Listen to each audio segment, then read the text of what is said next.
अच्छे दिन आने वाले हैं। इसी वादे के साथ प्रधानमंत्री नरेंद्र मोदी केंद्र की सत्ता पर काबिज हुए और जब 2019 का लोकसभा चुनाव जीता, आत्मनिर्भर का नारा दिया। नए भारत की नई तस्वीर में मुल्क को आत्मनिर्भर बनाने की सौगंध खाई। 6 महीने बाद एक और इम्तिहान है। देश का सबसे बड़ा लोकतांत्रिक महोत्सव लोकसभा चुनाव है, जिसको लेकर सरकार नारा दे चुकी है, वर्ष एक काम अनेक। और ऐसे में बीते 9 सालों में क्या पीएम मोदी नए भारत की नई तस्वीर बनाने में कामयाब हो पाए हैं? आज ये सवाल इसलिए क्योंकि देश के संत समाज से एक बार फिर हिंदू राष्ट्र की मांग उठ रही है। रामचरितमानस को राष्ट्रीय ग्रंथ घोषित किए जाने की मांग उठ रही है। गौ माता को राष्ट्र पशु घोषित किए जाने की मांग उठ रही है। और ऐसे में राम मंदिर का सपना सच करने वाले पीएम मोदी क्या इन मांगों को पूरा कर पाने में सफल हो पाएंगे? पीएम मोदी की मंदिर नीति से क्या देश की तस्वीर बदली है? धार्मिक दृष्टि से बीते 9 सालों में क्या कुछ बदला है? नए भारत की नई तस्वीर में पीएम मोदी कहां फिट बैठते हैं? पीएम मोदी पर खुलकर बोले कांग्रेसी आचार्य प्रमोद कृष्णम। देखे सिर्फ धर्म ज्ञान पर। एज ए स्पिरिचुअल गुरु आपको बहुत से लोग फॉलो करते हैं। मैं आपसे ये जानना चाहती हूँ कि बीते 9 सालों में धार्मिक दृष्टि से आपको लगता है कि कुछ चेंजेस आया है भारत और भारत के बाहर?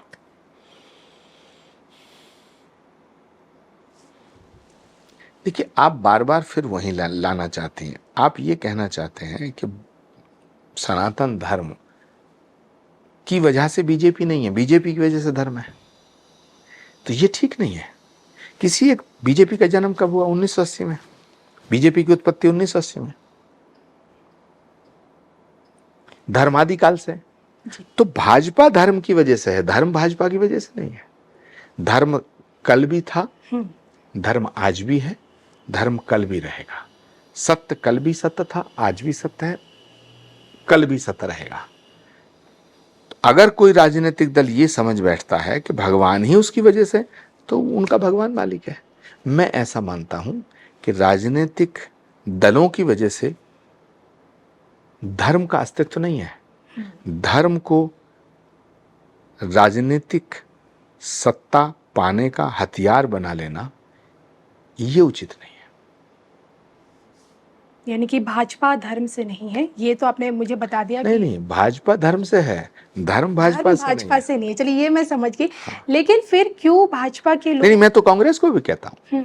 कांग्रेस भी 125 साल पुरानी पार्टी है। कांग्रेस का कोई नेता कहता कि धर्म हमसे है, भारत हमसे है, तो ये भी गलत है। अब भाजपा वाले अगर भारत को भाजपा समझे तो ये उचित नहीं होगा। बिल्कुल, इसमें कोई शक नहीं है कि धर्म का अस्तित्व किसी पार्टी से नहीं हो सकता है। लेकिन भाजपा के लोग आज जो कि अयोध्या में भव्य राम मंदिर का निर्माण हो रहा है, करोड़ों लाखों भक्तों का सपना साकार हो रहा है, आपका भी हो रहा है, मेरा भी हो रहा है। लेकिन सवाल एक भाजपा की तरफ से जो प्रो मोदी लोग जो हैं वो ये अभी भी कह रहे हैं कि राम मंदिर का जो निर्माण हुआ है ये सिर्फ मोदी सरकार में ही हो सकता था, भाजपा में ही हो सकता था, कांग्रेस में या किसी अन्य राजनीतिक पार्टी में ऐसा हो ही नहीं पाता कभी। नहीं, देखिए, अगर उनके आपको भी ऐसा लगता है भगवान श्री राम की जन्मभूमि के मंदिर का निर्माण हो, ये तो हमारा सपना रहा है। उन्हीं के करोड़ों हिंदुओं का सपना था। कितने लोग हैं जो ये सपना देखते देखते मर गए। आज बड़ा शुभ दिन है। हम सबको बड़ा भाग्यशाली हम अपने आप को समझते हैं कि भगवान श्री राम के मंदिर का निर्माण होते हुए हम देख रहे हैं, पूरा होते हुए देख रहे हैं। और ये उन बीजेपी का सौभाग्य समझो कि भाई उनके राज्य में हो रहा है। लेकिन अगर किसी और की सरकार भी होती तो ये मंदिर का निर्माण नहीं होता क्या? सोमनाथ के मंदिर का निर्माण तो पंडित नेहरू के समय में हुआ है, और बहुत से मंदिर हैं जिनके निर्माण पंडित नेहरू के समय में हुआ। तो मुझे लगता है इसको इससे ना जोड़ा जाए। और सुप्रीम कोर्ट ने एक फैसला दिया तो राम मंदिर का निर्माण हो रहा है। राम मंदिर के निर्माण पे सबको खुश होना चाहिए, सबको स्वागत करना चाहिए। सभी नेताओं से मैं आग्रह करता हूं कि रामलला का दर्शन करने जाइए। भगवान राम की कृपा और भगवान राम का दर्शन सबको आवश्यक है। राम इस लोक में भी जरूरी है और परलोक में भी जरूरी है। राम के बिना कोई काम नहीं बन सकता। राम का जीवन में भी और जीवन के बाद भी राम का बड़ा महत्व है। राम खुद में जीवन है। तो राम की कृपा भारत में रहने वाले प्रत्येक व्यक्ति पर राम अपनी कृपा करें, राम जी की कृपा बनी रहे। और मैं आपसे चाहूँगा आप भी रघुपति राघव राजा राम, पतित पावन सीताराम। महात्मा गांधी इसलिए तो अपनी हर सभा की शुरुआत करते थे, कांग्रेस से जाएंगे श्री राम राम मंदिर के दर्शन जय करने? राम जय जय राम। क्यों नहीं जाएंगे? क्या राम तारीख पूछते थे नहीं, क्या राम सिर्फ भाजपा के हैं? राम कांग्रेसियों के नहीं है? नहीं, राम भाजपा नहीं, के राम कार्यकाल राम में राम बना राम समाजवादियों के नहीं है, राम ममता जी के नहीं है, राम उद्धव ठाकरे जी के नहीं है, जी। राम तो सबके हैं, क्योंकि हम सब राम के हैं। वो है ना एक भजन, हम राम जी हमारे हैं, हम राम जी हमारे हैं। संत समाज से, खासकर चित्रकूट से जगत गुरु स्वामी रामभद्राचार्य की तरफ से हमेशा कुछ मांगे उठती आई है। मैं भी उनके वीडियोस देखती हूँ।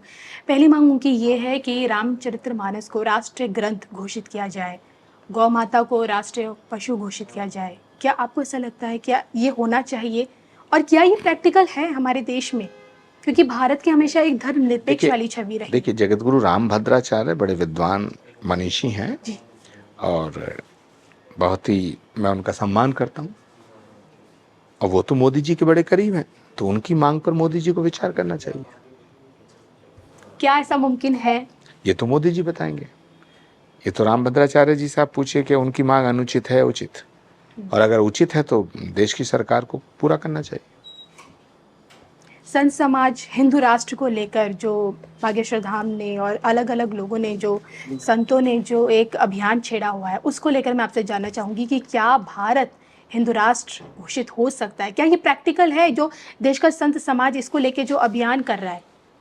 नहीं, बागेश्वर धाम जी को पहले तो ये मोहन भागवत जी से पूछना चाहिए। मोहन भागवत जी कहते हैं भारत हिंदू राष्ट्र है, तो बागेश्वर वाले अपने धीरेन जी शास्त्री कहते हैं कि होना चाहिए। दोनों में से कौन गलत है?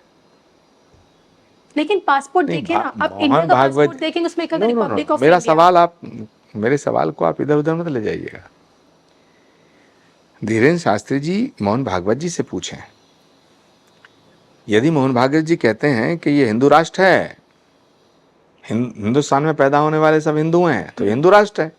वो तो ये भी कहते हैं फिर कि धीरेन्द्र, मुसलमानों का डीएनए भी अरे भाई हिंदुत्व वाला है। पहले एक सवाल का जवाब तो आने दो। जी। तो या तो धीरेन्द्र शास्त्री जी गलत मांग कर रहे हैं कि हिंदू राष्ट्र होना चाहिए, जब है तो मांग क्यों कर रहे हैं? और अगर धीरेन्द्र शास्त्री जी जो बात कह रहे हैं कि होना चाहिए, तो फिर मोहन भागवत जी क्यों कह रहे हैं कि ये है? नहीं, वो कह रहे हैं आप इसे घोषित कीजिए, ऐलान कीजिए ना। तो कौन करेगा? मैं करूंगा। नहीं, आपको लगता है कि प्रैक्टिकल है हमारे देश में? मैं करूंगा, घोषित कर दो ना। नरेंद्र मोदी जी से कहो घोषित कर दें। मोहन भागवत जी नरेंद्र मोदी जी को बोले, धीरेन्द्र शास्त्री जी बोले। चलिए, जनसंख्या नियंत्रण कानून को लेकर आपसे जानना चाहूंगी। भारत की जनसंख्या बहुत बढ़ रही है, पॉपुलेशन कंट्रोल बिल आना चाहिए। एक लाइन का उत्तर है। लेकिन उसके पीछे जो विरोध होता है कांग्रेस की तरफ से, एक खास समुदाय की तरफ से। कौन सा ऐसा फैसला है जिसका विरोध नहीं हुआ आज तक? विरोध तो भगवान राम का भी हुआ, भगवान कृष्ण का भी हुआ, पैगंबर इस्लाम हजरत मोहम्मद साहब का भी हुआ। विरोध किसका नहीं होता? इंदिरा जी का भी विरोध था, अटल बिहारी वाजपेयी जी का विरोध था, राजीव गांधी का विरोध था, मोदी जी का विरोध है। विरोध से डर के फैसला लेना थोड़ी छोड़ती हैं सरकारें। पॉपुलेशन कंट्रोल होना चाहिए। बढ़ती हुई जनसंख्या देश पे एक बहुत बड़ा, देश की एक बहुत बड़ी समस्या है।